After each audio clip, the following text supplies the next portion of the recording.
Di mo pa nga sinasabing gusto mo ko. Importante ba yun? Siyempre, oo naman. Okay ba yung mabuhay ka sa mundo at wala man lang nagkagusto sa'yo?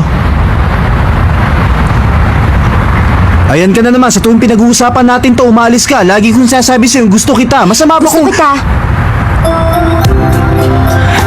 Ano yung sinabi mo? Ulitin mo nga. Nasabi ko na ikaw itong mahinang pandinig. Pabigla-bigla ka naman kasi magsalita. Hindi ko talaga narinig. Bakit ba ayaw mo pang ulitin? Nakakainis ka talaga. Ayoko nga. Kasalanan ko ba kung hindi mo narinig? Basta hindi ko ulitin. Hindi ko nga narinig. Sige na, sabihin mo na. Hindi na. Sanchay!